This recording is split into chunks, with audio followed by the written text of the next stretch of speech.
Bihar news में स्वागत है आपका दोस्तों। मैं हूं फिर दोस्त गनी और आप देख रहे हैं केडीबी लाइव। दोस्तों आज हो चुका है 13 अक्टूबर 2024। तो आज की पूरे बिहार की टॉप न्यूज लेकर आए हैं आपके लिए। दोस्तों वीडियो शुरू करने से पहले आपसे एक रिक्वेस्ट है कि अगर आप पहली बार इस चैनल पर आए हैं तो फिर चैनल को सब्सक्राइब करके बेल आइकन को प्रेस कर दीजिए और साथ ही वीडियो को लाइक कर दीजिए, अपने दोस्तों के साथ शेयर भी कीजिए। तो चलिए चलते हैं आज की खबरों की ओर। दोस्तों आज बिहार न्यूज में सबसे पहले बात करेंगे कि देश में अभी काफी ज्यादा रेल दुर्घटना हो रही है। अब इस रेल दुर्घटना को लेकर के आरजेडी के सांसद ने प्रधानमंत्री नरेंद्र मोदी पर सवाल उठाए हैं। इसके अलावा उन्होंने हाल ही में हुई रेल दुर्घटनाओं का जिक्र करते हुए रेलवे सुरक्षा पर चिंता जाहिर की है। आपको बता दूं कि आरजेडी के सांसद मनोज झा ने कहा कि सरकार वंदे भारत ट्रेन के हर नए लॉन्च पर जोर देती है और उन्हें हरी झंडी दिखा करके रवाना किया जाता है, लेकिन जब बात सुरक्षा की आती है तो फिर कोई भी ठोस कदम नहीं उठाया जा रहा है। जहां सांसद मनोज झा ने हाल ही में हुई न्यू जलपाईगुड़ी रेल हादसे और फिर मैसूर दरभंगा एक्सप्रेसवे में तमिलनाडु में हुई दुर्घटना का जिक्र करते हुए रेल सुरक्षा उपायों पर सवाल उठाए हैं। इन घटनाओं में मालगाड़ी से टकराने और फिर रेलगाड़ियों की पटरी से उतरने जैसी घटनाएं शामिल है। ऐसे में उन्होंने इन हादसों को गंभीरता से लेते हुए कहा कि रेलवे सुरक्षा के मामले में सुधार की आवश्यकता है, क्योंकि ये यात्रियों की जान से जुड़ा हुआ मुद्दा है। सांसद मनोज झा ने कहा है कि सरकार वंदे भारत ट्रेनों के लॉन्च पर पूरा ध्यान दे रही है, लेकिन रेलवे सुरक्षा को नजरअंदाज नहीं किया जा सकता। उन्होंने प्रधानमंत्री नरेंद्र मोदी से मांग की है कि रेलवे की सुरक्षा व्यवस्था को सुधारने के लिए ठोस कदम उठाया जाए और यात्रियों की सुरक्षा को प्राथमिकता दी जाए।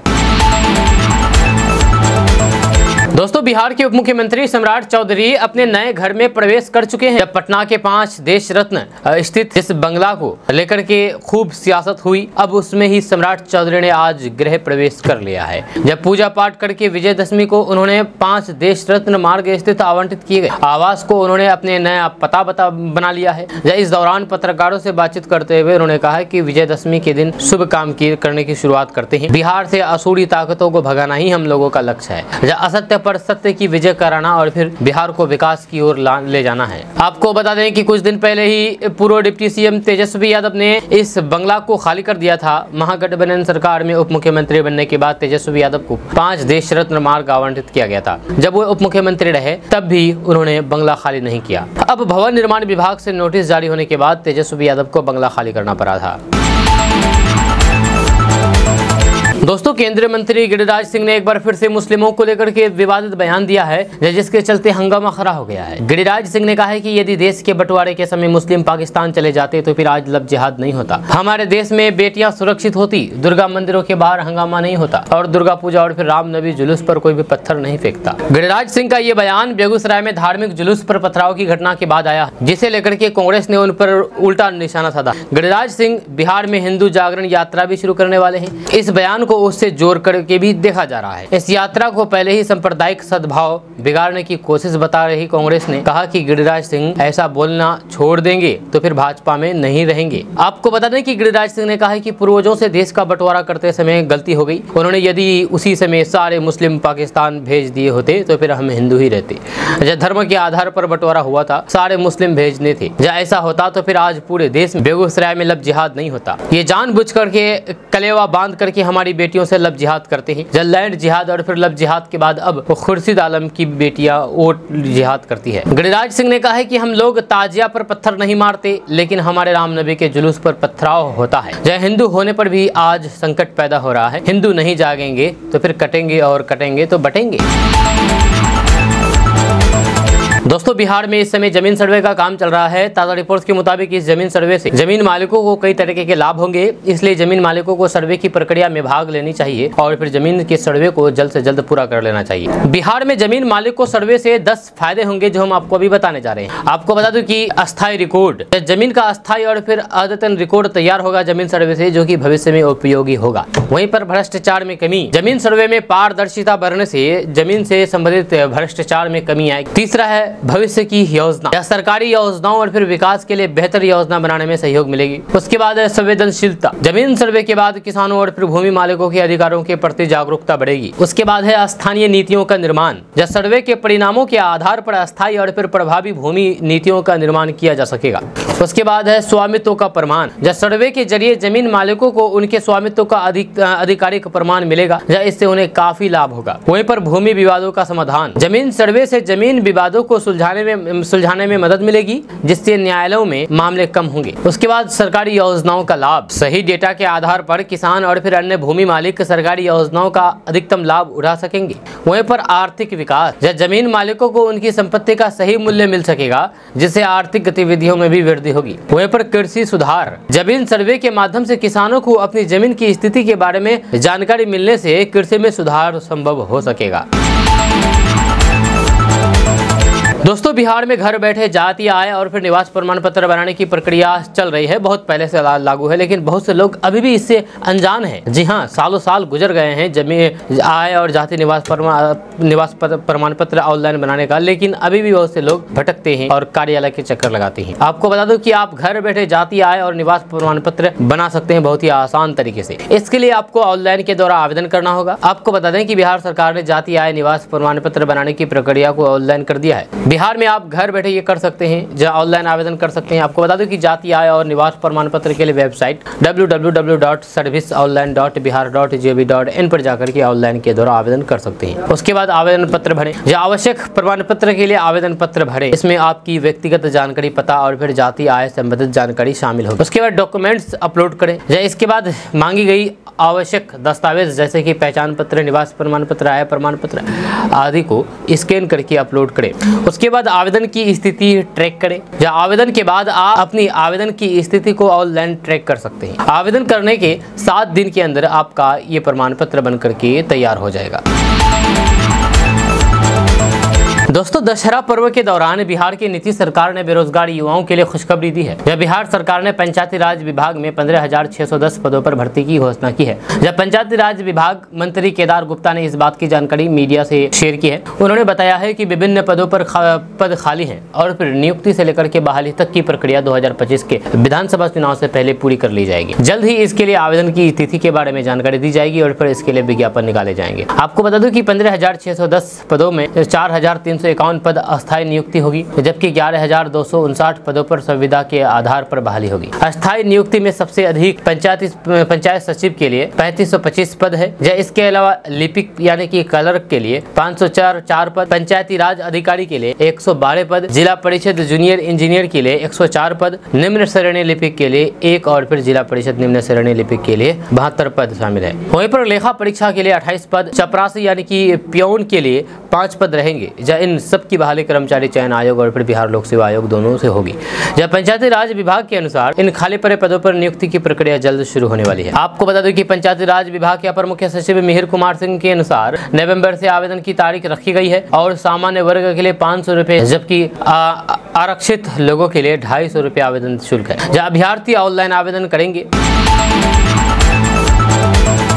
दोस्तों, बिहार में इस समय जमीन सर्वे का काम चल रहा है। ताज़ा रिपोर्ट्स के मुताबिक बिहार में चल रहे जमीन सर्वे पर दाखिल खारिज के लंबित मामलों का बड़ा असर हो रहा है। इसी को ध्यान में रखते हुए राजस्व एवं भूमि सुधार विभाग ने दिशा निर्देश जारी कर दिया है। आपको बता दूं कि राजस्व विभाग ने जमीन दाखिल खारिज के मामले का निपटारा जल्द से जल्द करने के निर्देश दिए हैं। इसको लेकर के सभी जिलों को आदेश जारी कर दिया गया है। आपको बता दूं कि बिहार में म्यूटेशन की धीमी प्रक्रिया और फिर डिजिटल जमाबंदी में सुधार की धीमी गति के कारण जमीन के दस्तावेज समय पर अपडेट नहीं हो पा रहा है। इसे तेज करने को कहा गया है। जब बिहार में अगर जमीन की जमाबंदी में गलती है तो भी सर्वे होगा। इसको लेकर के सभी जिलों के अधिकारियों को निर्देश दिया गया है। जमीन खरीदी होने के बाद भी अगर उसका दाखिल खारिज नहीं हुआ है तो भी सर्वे का कराया जा सकता है। इसके लिए जरूरी कागजात को लेकर के अंचल कार्यालय जाना होगा। वहीं पर अगर दाखिल खारिज गलत तरीके से अस्वीकृत कर दिया गया है तो वेबसाइट पर अस्वीकृत का कारण जानकर के संबंधित राजस्व कर्मचारी के खिलाफ कार्रवाई के लिए शिकायत कर सकते हैं। दोस्तों, बिहार के युवाओं को जल्द ही एक बड़ी खुशखबरी मिलने वाली है। बिहार सरकार जल्द ही एक विभाग में बम्पर भर्ती निकालने वाली है। इसको लेकर के एक प्रस्ताव भी भेज दिया गया है। दरअसल होमगार्ड के 796 सीटों पर जल्द ही बहाली की जाएगी। इसके लिए विभाग को प्रस्ताव भेजा गया है। इसकी जानकारी देते हुए होमगार्ड के कमांडेंट गौतम कुमार ने बताया है कि बिहार के गृह रक्षा वाहिनी और अग्निमिशन सेवा विभाग 508 सीटों के विरुद्ध 122 सुरक्षा ग्रहों का चयन किया गया है। इसमें 111 पुरुष और 11 महिलाओं का चयन किया गया था। शारीरिक दक्षता परीक्षा में सफल पाए गए सभी अभ्यर्थियों का शैक्षणिक योग्यता प्रमाण पत्र, जाति प्रमाण पत्र, आवासीय प्रमाण पत्र आदि का सत्यापन के लिए 30 सितंबर और फिर 1 अक्टूबर को जिला समादेष्टा कार्यालय में किया जाना था। इसके बावजूद भी अब तक 119 अभ्यर्थियों ने ही अपने कागजातों का सत्यापन कराया है, जबकि शारीरिक दक्षता परीक्षा में सफल सभी अभ्यर्थियों को सूचित किया गया था कि वे अपने आधार कार्ड, शैक्षणिक योग्यता प्रमाण पत्र, जाति प्रमाण पत्र, आवासीय प्रमाण पत्र आदि की मूल प्रति और 2 पासपोर्ट साइज रंगीन फोटो के साथ जिला समष्टि कार्यालय में उपस्थित हो।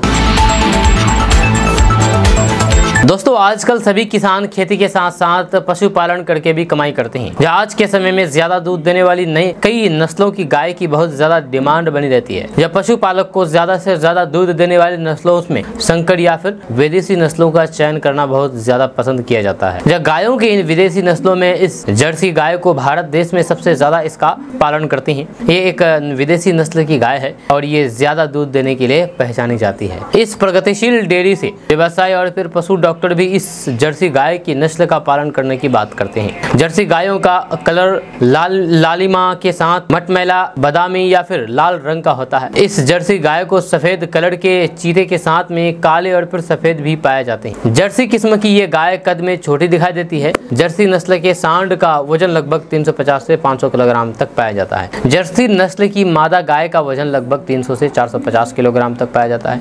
जर्सी गाय के नवजात बछड़े का वजन लगभग 19 से 22 किलोग्राम तक पाया जाता है। ये जर्सी गाय की बछड़ी लगभग 18 से 24 माह में बच्चे देने वाले लायक हो जाती है। ये गाय बाकी गायों के मुकाबले ज्यादा बछड़ों का जन्म नहीं दे सकती है। दोस्तों, बिहार में रहने वाले टीबी मरीजों के लिए एक बड़ी खबर सामने आ रही है। ताज़ा रिपोर्ट्स के मुताबिक बिहार में टीबी मरीजों को अब हर माह 1000 रुपए की राशि दी जाएगी। इसको लेकर के सरकार के द्वारा दिशा निर्देश भी जारी कर दिया गया है। खबर के अनुसार केंद्र सरकार ने टीबी मरीजों को पोषण युक्त भोजन के लिए दी जाने वाली निक्षय पोषण योजना की राशि में वृद्धि कर दी गई है। इन लोगों को अब हर महीने 1000 रुपए की राशि दी जाएगी। इसको लेकर के आदेश जारी कर दिया गया है। आपको बता दूं कि केंद्र सरकार के इस फैसले से बिहार राज्य में करीब 1,54,000 से अधिक टीबी मरीजों को इसका फायदा होगा। इससे मरीजों को अधिक से अधिक प्रोटीन और फिर पौष्टिक भोजन की जरूरत पूरी होगी और आर्थिक समस्या का सामना नहीं करना पड़ेगा। दरअसल अभी तक टीबी के मरीजों को हर महीने 500 रुपए की राशि दी जाती थी, लेकिन केंद्र सरकार ने इस राशि को बढ़ा करके 1000 रुपए करने का फैसला कर लिया है।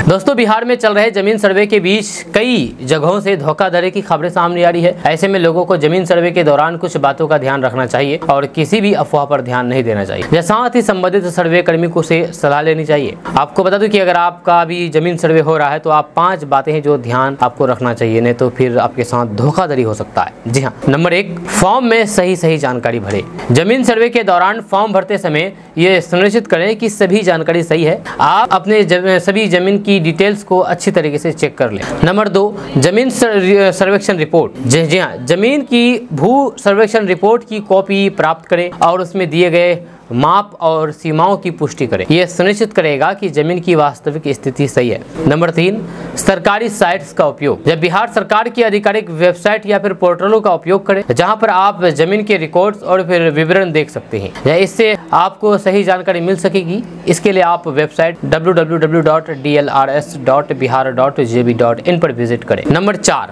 स्थानीय अधिकारियों से परामर्श। या किसी प्रकार की परेशानी ना दिक्कत होने स्थानीय राजस्व विभाग या फिर भूमि सुधार कार्यालय से संपर्क करें और उनसे जानकारी प्राप्त करें, या फिर अपने इलाके के सर्वे अमीन कानूनगों से जानकारी लें। या सर्वे के बाद जमीन से जुड़ी हुई जानकारी वाली अधिसूचना जारी की जाती है। या जमीन से जुड़ी हुई जानकारी देने वाले इस अधिसूचना में जमीन की डिटेल्स होती है। इसमें किसी तरीके की कोई भी गलती होने पर शिकायत दर्ज कराएं। दोस्तों, बिहार के मुख्यमंत्री नीतीश कुमार इस दशहरा के मौके पर दुर्गा आश्रम शेखपुरा के पंडाल पहुंचे। यहाँ पर उन्होंने दुर्गा का दर्शन किया और फिर पूजा अर्चना की। इसके साथ ही बिहार की सुख, शांति एवं समृद्धि की कामना की। मुख्यमंत्री नीतीश कुमार ने इस अवसर पर समस्त बिहार वासियों को दुर्गा पूजा की शुभकामनाएं दी। इसके बाद मुख्यमंत्री नीतीश कुमार खाजपुरा स्थित शिव मंदिर में भी पूजा अर्चना की। इस अवसर पर उनके साथ जल संसाधन एवं संसदीय कार्य मंत्री विजय कुमार चौधरी, विधायक संजीव चौरासी, मुख्यमंत्री के प्रधान सचिव दीपक कुमार, मुख्यमंत्री के सचिव अनुपम कुमार, मुख्यमंत्री के सचिव कुमार रवि और भी कई सारे अधिकारी मौके पर पहुंचे। दोस्तों बिहार में इस समय जमीन सर्वे का काम चल रहा है। ताज़ा रिपोर्ट्स के मुताबिक बिहार में चल रहे जमीन सर्वे पर दाखिल खारिज के लंबित मामले का बड़ा असर हो रहा है। इसी को ध्यान में रखते हुए राजस्व एवं भूमि सुधार विभाग ने दिशा निर्देश जारी कर दिया गया है। आपको बता दूं कि राजस्व विभाग ने जमीन दाखिल खारिज के मामले का निपटारा जल्द से जल्द करने का निर्देश दिया है। इसको लेकर के सभी जिलों को आदेश जारी कर दिया गया है।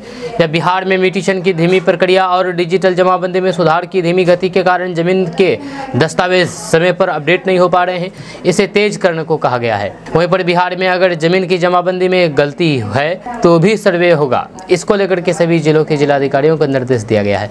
वहीं पर जमीन खरीदी होने के बाद भी अगर उसका दाखिल खारिज नहीं हुआ है तो भी सर्वे कराया जा सकता है। इसके लिए जरूरी कागजात लेकर के अंचल कार्यालय जाना होगा। वहीं पर दाखिल खारिज गलत तरीके से अस्वीकृत कर दिया गया है। वेबसाइट पर स्वीकृत का कारण जानकर के संबंधित राजस्व कर्मचारी के खिलाफ कार्रवाई की शिकायत कर सकते हैं। दोस्तों राष्ट्रीय स्वयंसेवक संघ यानी कि आरएसएस प्रमुख मोहन भागवत ने विजयदशमी के मौके पर नागपुर स्थित रेशम बाग मैदान में सशस्त्र पूजन किया। इस दौरान भागवत ने हिंदुओं से अपील की है कि वे दुर्लभ ना रहें वरना तलवार से काट दिए जाएंगे। आरएसएस प्रमुख मोहन भागवत ने कहा है कि हमारे पड़ोसी बांग्लादेश में जो हुआ उसके कुछ तत्कालिक कारण हो सकते हैं, लेकिन जो लोग चिंतित है वो इस पर चर्चा करेंगे। उस अराजकता की वजह से हिंदुओं पर अत्याचार करने की परंपरा वहाँ पर दोहराई गई है। पहली बार वहाँ के हिंदू एकजुट हुए और फिर अपनी रक्षा के लिए सड़कों पर उतर गए। उन्होंने आगे कहा है कि जब तक क्रोध में आकर के अत्याचार करने की ये कट्टरपंथी प्रवृत्ति होगी तब तक न केवल हिंदू बल्कि सभी अल्पसंख्यक खतरे में रहेंगे। बांग्लादेशी हिंदुओं को पूरी दुनिया के हिंदुओं से मदद की जरूरत है। ये भारत सरकार की जिम्मेदारी है कि उनकी मदद करें। अगर हम कमजोर हैं तो फिर हम अत्याचार को बुलावा दे रहे हैं। हम दुनिया में जहाँ भी है हमें एकजुट और सशक्त होने की जरूरत है। दोस्तों बिहार सरकार महिला शिक्षकों और महिला आरक्षियों से परेशान है। बिहार पुलिस की महिला पुलिसकर्मियों और फिर सरकारी स्कूलों की महिला शिक्षक खूब रील बना रही है। जब महिला आरक्षी वर्दी में रोमांटिक रील बना रही है और फिर शिक्षिका स्कूल में रील बना रही है। अब भोजपुर जिले की एक महिला सिपाही का वीडियो भी सोशल मीडिया पर वायरल हो रहा है। एसपी ऑफिस के बाहर शाखा में कार्यरत गुंजा नामक एक महिला सिपाही का वर्दी में रोमांटिक गाने पर रील बनाते हुए एक वीडियो इंटरनेट मीडिया पर तेजी के साथ वायरल हो रहा है। वायरल वीडियो में महिला सिपाही सजनी बड़ा प्यारा रूप है तेरा गाने पर रील बनाती हुई नजर आ रही है। इंटरनेट मीडिया पर वीडियो वायरल होने के बाद बिहार पुलिस ने मैसेज पोस्ट करके कहा है कि उपरोक्त वीडियो और फिर मामले की जांच वरिष्ठ पदाधिकारियों से कराई जा रही है। हालांकि केडीबी लाइव वायरल वीडियो की पुष्टि नहीं करता है। गौरतलब है कि बिहार पुलिस मुख्यालय ने बीते साल निर्देश जारी करके वर्दी या फिर हथियार के साथ रील बनाने पर रोक लगा दी थी। जब मुख्यालय ने 15 मई 2023 को राज्य के सभी आईजी, डीआईजी और फिर एसपी को निर्देश दिया था, जिसमें कहा गया था कि ऐसा देखने को मिल रहा है कि कुछ पुलिसकर्मी सार्वजनिक प्लेटफॉर्म पर वर्दी, हथियार और गोला बारूद के साथ खुफिया जगह पर अत्यधिक रील बना रहे हैं। इसी तरीके का सर्कुलेशन शिक्षा विभाग ने भी जारी किया है।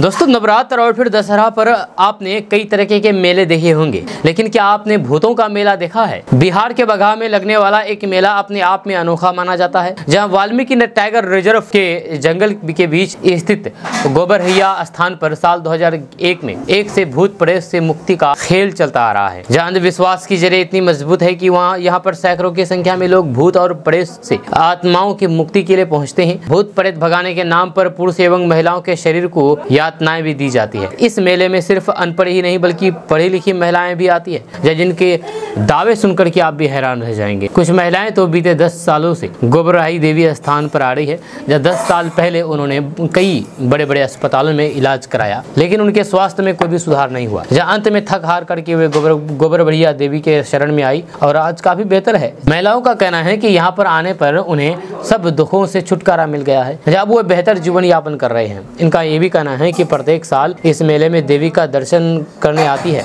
श्राद्ध पूर्वक पूजा पाठ भी करती है। दोस्तों जेपी की जयंती पर सपा प्रमुख अखिलेश यादव को लखनऊ में जेपीएनआईसी में जाने से रोकना सुर्खियों में बना रहा। जब इस मुद्दे पर बिहार से लेकर के यूपी तक जम करके राजनीति हुई। अखिलेश यादव इस कदर नाराज हो गए कि उन्होंने एनडीए से गठबंधन तोड़ने की अपील कर डाली सीएम नीतीश कुमार को। अब इस मामले में कांग्रेस की एंट्री हो गई है। बिहार कांग्रेस के अध्यक्ष अखिलेश प्रसाद सिंह ने कहा है कि सपा अध्यक्ष को जेपीएनआईसी में जाने से रोकना बहुत ही दुर्भाग्यपूर्ण है। अखिलेश यादव जैसे बड़े नेता को जेपी की मूर्ति के पास जाने से रोका जाता है। ये काम देश और फिर प्रजातंत्र का अपमान है। जब देश की जनता देख रही है कौन क्या कर रहा है। वहीं पर नीतीश के एनडीए से अलग होने की अखिलेश की अपील पर उन्होंने कहा कि उन्हें एनडीए में जाना ही नहीं था। अब जब वो चले गए तो फिर फैसला उनके विवेक पर छोड़ देना चाहिए। कायदे से तो वही गलत है। जब कांग्रेस अध्यक्ष ने कहा है कि जब महागठबंधन के साथ उनकी सरकार चल रही थी तो फिर वो एनडीए के साथ क्यों गए। वहीं पर अब इस पूरे मामले को लेकर के जेडीयू प्रवक्ता राजीव रंजन ने कहा है कि जेडीयू पूरी तरीके से जेपी के आदर्शों पर चल रही है। सपा को सोचना चाहिए कि जिस कांग्रेस के खिलाफ जेपी से लड़े और जिस पार्टी को जेल में डाल दिया गया उसी के साथ कैसे रिश्ता बना करके रखा है। जेपी ने परिवारवाद और फिर वंशवाद के खिलाफ संघर्ष किया है। बिहार के सरकारी स्कूलों के शिक्षक जींस और टी शर्ट पहन करके स्कूल नहीं आ सकेंगे, ये तो आपको पता है। यह सरकारी शिक्षकों के लिए नया ड्रेस कोड लागू कर दिया गया है, लेकिन वरिष्ठ अफसरों का कहना है कि ये नियम पुराना है, अब बस इन्हें सख्ती से लागू किया जा रहा है। इस आदेश को लेकर के सख्ती के पीछे की वजह से ये बताई जा रही है कि आजकल बड़ी संख्या में शिक्षक स्कूल में रील बना करके उसे सोशल मीडिया पर वायरल करने की कोशिश करते रहते हैं। यह सरकार मानती है कि इनसे स्कूल के माहौल पर गलत असर जा रहा है। दूसरी ओर स्कूलों में पढ़ा रहे शिक्षकों का कहना है कि सरकार का यह नियम काफी अच्छा है। जब शिक्षकों का कहना है कि पुराने समय में भी विद्यालय में शिक्षक कुर्ता पाजामा और फिर धोती कुर्ता पहन करके आते थे और शिक्षा का माहौल स्कूल में काफी अच्छा था। बदले परिवेश में शिक्षक जींस पैंट और फिर शर्ट पहन के जाते हैं और फिर स्कूल में रील बनाते हैं, जिससे पढ़ाई लिखाई के साथ साथ बौद्धिक विकास भी प्रभावित होता है। एक शिक्षक अशोक कुमार ने कहा है कि ड्रेस कोड शालीनता का प्रतीक है और इसका शिक्षा से गहरा नाता है, जिससे शिक्षक और फिर शिष्य के बीच अच्छा परिवेश बनता है। हम लोग जब पढ़ते थे तो फिर शिक्षा पर खास तवज्जो दी जाती थी, लेकिन आजकल स्कूल में पहनावे को कोई भी तरीका नहीं है। इसलिए सरकार ने जो ड्रेस कोड लागू किया है वह अच्छा है, इसका बहुत अच्छा प्रभाव पड़ेगा। वहीं पर अन्य टीचरों ने भी इसे सकारात्मक पहल बताया है। दोस्तों बिहार के कटिहार और मुंगेर में इस बार दुर्गा पूजा के अवसर पर भव्य दुर्गा पंडाल बनाए गए थे, जो कि दुबई के प्रसिद्ध बुर्ज खलीफा की झलक पेश किया। इन पंडालों की ऊंचाई लगभग 150 फीट है, जो कि दूर से ही लोगों को अपनी ओर आकर्षित कर रही है। आपको बता दें कि पंडालों में की गई नायाब कारीगरी और सजावट ने श्रद्धालुओं को मंत्रमुग्ध कर दिया, जैसे कि आप अपने मोबाइल स्क्रीन पर तस्वीर देख रहे हैं। इन पंडालों में अनगिनत रोशनियों का शानदार उपयोग किया गया है, जो रात में पंडालों को और भी अधिक चमकदार और आकर्षक बना रहे हैं। साथ ही कटिहार और मुंगेर के ये पंडाल अब पूजा का मुख्य आकर्षण बन चुके हैं, जहां श्रद्धालुओं की भारी भीड़ उमड़ रही है। लोग इन पंडालों की भव्यता और फिर सुंदरता को देखने के लिए दूर दूर से आ रहे हैं और कारीगरों की मेहनत की प्रशंसा कर रहे हैं। दोस्तों घर में, दुकानों में कहीं भी अगर चोरी होता है तो सीधे लोग पुलिस स्टेशन जाते हैं, अपना रिपोर्ट दर्ज कराते हैं और इंसाफ मांगते हैं, न्याय मांगते हैं कि मेरे साथ चोरी हुआ है मेरे घर में या फिर दुकानों में, मुझे इंसाफ चाहिए। लेकिन क्या हो जब पुलिस थाने में ही चोरी हो जाए? जी हाँ, उसको क्या होगा? ऐसा ही एक मामला सामने आया है बिहार के रोहतास जिले में पुलिस थाने से ही चोरी का मामला सामने आ गया है। आपको बता दूं कि रोहतास जिला के तिलोथू थाना के माल खाने से हथियार और मोबाइल फोन चुरा लिए गए हैं। पुलिस ने इस मामले में 7 लोगों को गिरफ्तार किया है। आरोपी 3-4 दिनों तक माल खाने से थोड़ा सामान चुरा करके ले जा रहे थे। पुलिस वालों को इसकी भनक तक नहीं लगी। 1 हफ्ते पहले जब्त शराब माल खाने में रखने गए तो फिर वारदात का पता चला। रोहतास एसपी रोशन कुमार ने शनिवार को बताया है कि तिलोथू थाना के माल खाना प्रभारी रमेश मेहता बीते 5 अक्टूबर को जब्त देसी महुआ शराब माल खाने में रखने गए थे। इस दौरान उन्हें दरवाजा की कुंडी निकली हुई दिखी। छोटे कमरे में रखा सामान इधर उधर बिखरा हुआ था। थाना में लगे सीसीटीवी कैमरे की फुटेज चेक की गई तो फिर उसमें पाया गया है कि 29 सितंबर से 3 अक्टूबर तक रोजाना कुछ अज्ञात लड़के माल खाने की खिड़की पर लगी लोहे की रोड को तो मोड़ करके कमरे में प्रवेश करके चोरी की गई है। दोस्तों हरियाणा में कांग्रेस की हार के बाद राजनीतिक बयानबाजी तेज हो गई है। जानकारी के मुताबिक भाजपा नेता और केंद्रीय मंत्री गिरिराज सिंह 12 अक्टूबर को कांग्रेस पर कटाक्ष करते हुए कहा है कि राहुल गांधी जिन्हें कांग्रेस का युवराज कहा जाता है अब तक लॉन्च ही नहीं हो पा रहे हैं। उन्होंने राहुल गांधी को चुनौती देते हुए कहा है कि अगला चुनाव अपने दम पर लड़ें और उसमें जीत दर्ज करें, इतनी हिम्मत तो दिखाइए। गिरिराज सिंह के इस बयान ने हरियाणा की राजनीति में हलचल मचा दी है। हाल ही में हरियाणा विधानसभा चुनाव में भाजपा ने तीसरी बार जीत दर्ज की थी, जबकि कांग्रेस मात्र 37 सीटों पर ही सिमट गई। ऐसे में चुनाव परिणामों के बाद कांग्रेस ने मतगणना पर सवाल उठाए और फिर दावा किया है कि ईवीएम में छेड़खानी की गई है। इसके बाद कांग्रेस नेता चुनाव आयोग से भी मिलने पहुंचे। साथ ही गिरिराज सिंह ने कांग्रेस की इस प्रक्रिया पर निशाना साधते हुए कहा कि कांग्रेस को जब भी हार मिलती है वो ईवीएम को दोषी ठहराते हैं। गिरिराज सिंह ने आगे कहा है कि हरियाणा की जनता समझदार है, जिसने सही फैसला लिया और फिर कांग्रेस को नकार दिया है। आपको बता दूं कि राहुल गांधी पर सीधा हमला करते हुए गिरिराज सिंह ने कहा है कि कांग्रेस अगली बार चुनाव जीते तो राहुल गांधी की जीत मानी जाएगी, लेकिन हारने पर ईवीएम मशीन को दोष देना कांग्रेस की पुरानी आदत बन गई है।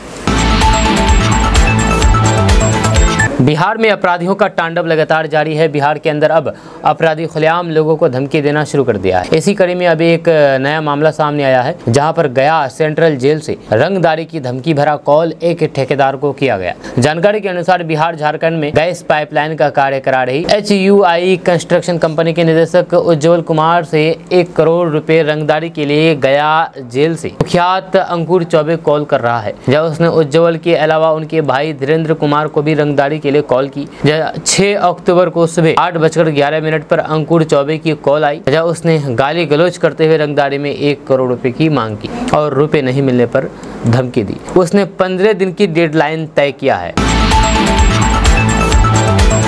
असत्य पर सत्य की जीत के प्रतीक दशहरा पर्व के मौके पर बिहार के समस्तीपुर और भागलपुर में रावण वध कार्यक्रम का आयोजन किया गया। रावण वध कार्यक्रम को देखने के लिए लोगों का हुजूम उमड़ पड़ा, जहां इस दौरान भारी संख्या में पुलिस कर्मियों की तैनाती की गई थी। जब भागलपुर में 35 फीट ऊंचे रावण कुंभकर्ण और फिर मेघनाथ का पुतला फूंका गया। भागलपुर के नाथनगर स्थित ऐतिहासिक कर्णगढ़ मैदान में चल रहे रामलीला महोत्सव के तहत दशहरा पर 35 फीट ऊंचा रावण कुंभकर्ण और फिर मेघनाथ के पुतले के दहन किया गया। इस मौके पर भागलपुर जिलाधिकारी नवल किशोर चौधरी, भागलपुर SSP आनंद कुमार, सदर SDO धनंजय कुमार सहित जिला प्रशासन की टीम मौजूद थे। सुरक्षा व्यवस्था को देखते हुए CTS मैदान में बैरिकेडिंग की गई थी, जब पूरे आयोजन की निगरानी ड्रोन कैमरे से की गई थी। पुतला दहन से पहले राम रावण के बीच युद्ध हुआ, जो लोगों के बीच आकर्षण का केंद्र बना रहा। वहीं पर समस्तीपुर जिले में भी रावण धू धू करके चला। रावण वध को देखने के लिए 1 लाख से ज्यादा लोग पहुंचे। समस्तीपुर जिला के जितवापुर स्थित हाउसिंग बोर्ड मैदान में विजयदशमी के अवसर पर रावण विध्वंस लीला समारोह का आयोजन किया गया, जिसमें 1 लाख से ज्यादा लोगों की मौजूदगी देखी गई। दोस्तों, ये खबर बिहार की नहीं है, बल्कि बिहार के पड़ोसी राज्य यूपी की है। यूपी के मोहनलालगंज में 80 साल के किसान को 35 साल की लड़की से प्यार हो गया। जी हाँ, 80 साल के किसान को 35 साल की लड़की से प्यार हुआ। फर्क देखिए यहाँ, ये लड़की के रजामंद होने पर दोनों ने निकाह भी कर लिया। इसके बाद तो किसान के सिर से इश्क का बुखार ही उतर गया। वो कैसे, हम आपको बता रहे हैं। दरअसल शादी के बाद लड़की ने बुजुर्गों को ऐसा फंसाया कि उसकी 17 बीघा जमीन अपने नाम पर करा ली, फिर उसे बेच दिया। इसके बाद घर में रखे गहने और 50,000 रुपए बटोर करके लड़की फरार हो गई। पता चला है कि वह 12 बके में अपने पूर्व पति के पास पहुंच गई। जब पत्नी की करतूत से आहत किसान ने मोहल्लागंज कोतवाली में मुकदमा दर्ज कराया है, जब पुलिस ने कई बार महिला की तलाश में दबिश दी है। इसके बाद 12 बके में रामनगर से गिरफ्तार कर लिया गया है। दोस्तों, देश भर में दशहरा की धूम है। असत्य पर सत्य की जीत के त्यौहार दशहरा के पर्व पर लोगों ने रावण दहन किया। यह बिहार के मुख्यमंत्री नीतीश कुमार भी इस मौके पर धनुष बाण चलाते हुए नजर आए, लेकिन इस दौरान उनके साथ कुछ ऐसा हुआ जिसका वीडियो सोशल मीडिया पर वायरल हो रहा है। दरअसल CM नीतीश कुमार और उप मुख्यमंत्री सम्राट चौधरी ने पटना के गांधी मैदान में आयोजित दशहरा समारोह में शिरकत की। इस दौरान सभी अतिथियों के हाथ में धनुष बाण दिया गया। CM नीतीश कुमार भी धनुष बाण को लेकर के खड़े हो गए। हालांकि वे पास खड़े मंत्रियों से इसके बारे में पूछताछ करते हुए नजर आए। फिर जब रावण दहन के लिए धनुष से तीर छोड़ा जाना था, तब CM नीतीश कुमार के हाथ से धनुष बाण दोनों ही छूट करके मंच से नीचे गिर गए, जबकि बाकी अतिथियों के पास धनुष बाण हाथ में ही थे। CM नीतीश कुमार इसके बाद थोड़े गंभीर नजर आए। CM नीतीश कुमार का ये वीडियो सोशल मीडिया पर तेजी के साथ वायरल हो रहा है। इस कार्यक्रम में पारंपरिक नृत्य और संगीत सहित कई प्रस्तुतियां दी गई, जिन्होंने दर्शकों का मन मोह लिया। इसके बाद जैसे जैसे रात ढलती गई, आसमान में आतिशबाजी की रोशनी जगमगा उठी। जब पटना के गांधी मैदान में आयोजित समारोह में रावण को मैथिली लुक दिया गया था, जिससे मिथिला की सांस्कृतिक धरोहर की झलक नजर आई। यह 80 फीट का पुतला था। ये आयोजन बेहद खास रहा। इस दिन हनुमान की एंट्री भी क्रेन के जरिए की गई थी।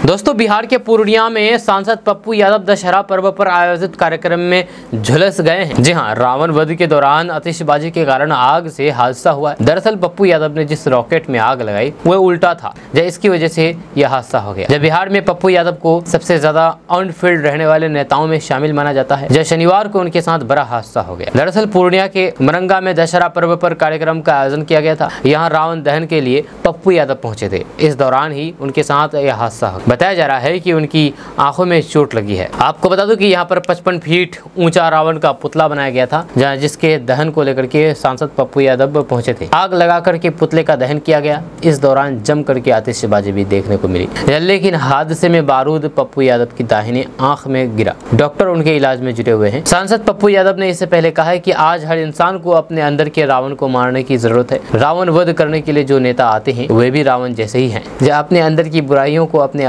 खत्म करने की जरूरत है। आज राम है कहाँ? राम और कृष्ण दोनों की जरूरत ही लोगों को है। 90% लोगों को अपना आचरण सुधार लेना चाहिए। अपने अंदर का रावण मार देंगे तो फिर समाज पूरी तरीके से स्वस्थ हो जाएगा।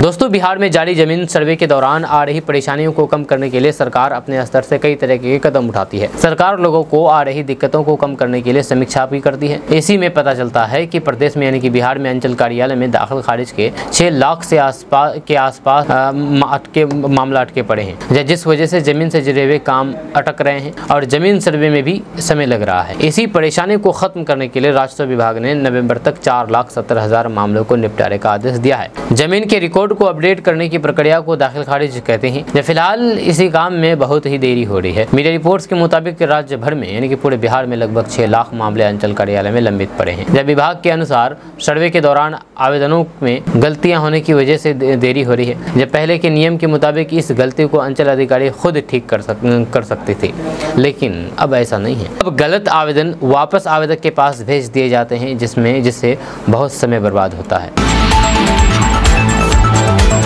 दोस्तों, केंद्रीय मंत्री ललन सिंह ने समाजवादी पार्टी के प्रमुख अखिलेश यादव पर निशाना साधते हुए कहा है कि कौन अखिलेश। पत्रकारों ने जब उनसे सवाल किया कि अखिलेश यादव का मानना है कि नीतीश कुमार को एनडीए से अपना समर्थन वापस ले लेना चाहिए। इस पर ललन सिंह ने कहा कि कौन अखिलेश। आगे उन्होंने कहा कि नेताजी यानी कि मुलायम सिंह यादव जी की पहचान 1974 के आंदोलन से बनी थी, लेकिन आज अखिलेश जी उसी कांग्रेस के ही साथ है। मैसूर दरभंगा रेल हादसे से जुड़े हुए सवाल पर केंद्रीय मंत्री ललन सिंह ने कहा कि इस तरह के हादसे होते रहते हैं, रेल हादसे। जी हाँ, कितना शर्मनाक बयान है। केंद्रीय मंत्री कहते हैं कि इस तरीके के रेल हादसे होते रहते हैं। इसके साथ ही उन्होंने आगे कहा कि जानबूझ करके दुर्घटना कराई जा रही। कुछ लोग कई जगहों पर ट्रैक पर कुछ रख देते हैं, इस कारण हादसा हो रहा है। रेलवे इसकी जांच कर रही है, जल्द ही इसमें संलिप्त लोगों पर कार्रवाई होगी। दोस्तों, पटना का 5 देश रत्न मार्ग आवास पिछले एक हफ्ते से सुर्खियों में था। जब नेता प्रतिपक्ष तेजस्वी यादव ने यह बंगला खाली किया था, बीजेपी की तरफ से आरोप लगाया गया था कि कई कीमती चीजें तेजस्वी उखाड़ करके ले गए हैं, जबकि तेजस्वी ने आरोपों को झूठा बताया है। वहीं पर भवन निर्माण विभाग अब तक सूची जारी नहीं कर पाया है कि कोई सामान गायब हुआ भी है या नहीं। वहीं पर आज 5 देश रत्न मार्ग पर डिप्टी सीएम सम्राट चौधरी शिफ्ट हो गए हैं और आज गृह प्रवेश किए हैं। इस दौरान सांसद ललन सिंह, गिरिराज सिंह समेत एनडीए के कई नेता मौजूद रहे। वहीं पर डिप्टी सीएम सम्राट चौधरी ने तेजस्वी पर तंज कसते हुए कहा कि घर मेरे लिए मायने नहीं रखता। मैं आज भी अपने माता पिता के साथ एक छोटे से घर में रहता हूं। जब बिहार का विकास तेजी से हो, ये मेरी प्राथमिकता है। आरजेडी उपाध्यक्ष तनवीर हसन के आरोपों पर कहा कि ये लोग तुष्टिकरण की राजनीति कर रहे हैं, एक विशेष समुदाय को खुश करने के लिए इस तरीके की बातें बोलते हैं। बांग्लादेश में शरणार्थियों पर अत्याचार हुआ, पाकिस्तान में हिंदुओं की आबादी घट रही, अफगानिस्तान में हिंदुओं की आबादी बढ़ी। कांग्रेस आरजेडी इस पर क्यों नहीं कुछ बोलते हैं।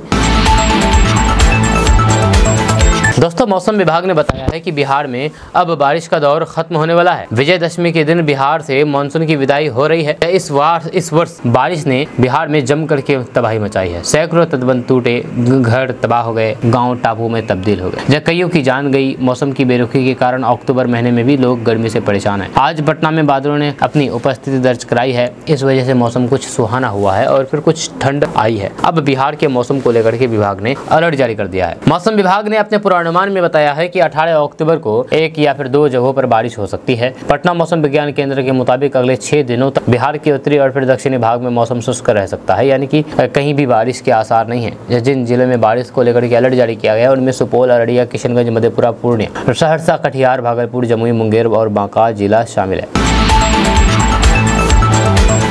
दोस्तों, बिहार के डिप्टी सीएम सम्राट चौधरी ने राजधानी पटना में अपने 5 देश रत्न मार्ग स्थित सरकारी बंगले में शिफ्ट हुए। नए आवास में प्रवेश करते ही सम्राट चौधरी ने अपने राजनीतिक करियर को लेकर के बड़ा बयान दे दिया है। जब पत्रकारों ने उनसे पूछा है कि क्या वे दोबारा उप मुख्यमंत्री बनेंगे, तो उन्होंने हाथ जोड़ लिए। सम्राट चौधरी ने कहा कि माफ कर दो भाई, दोबारा डिप्टी सीएम नहीं बनना है। अब उनके इस बयान को लेकर के सियासी गलियारों में चर्चा का दौर शुरू हो गया है। जब पटना के 5 देश रत्न मार्ग स्थित सरकारी बंगले डिप्टी सीएम सम्राट चौधरी को आवंटित हुआ है, इससे पहले यहाँ पर पूर्व उप मुख्यमंत्री तेजस्वी यादव जी मौजूद थे, लेकिन अब ये बंगला सम्राट चौधरी का हो गया है। तो सम्राट चौधरी से सवाल किया गया है कि जो भी इस बंगले में आता है उसका करियर खत्म हो जाता है, ऐसे में क्या वे दोबारा डिप्टी सीएम बन पाएंगे? इस सवाल का उन्होंने जो जवाब दिया वह अब चर्चा का विषय बन गया है। सम्राट चौधरी ने कहा है कि नहीं बनना है, दोबारा डिप्टी सीएम नहीं बनना है, माफ कर दीजिए मुझे।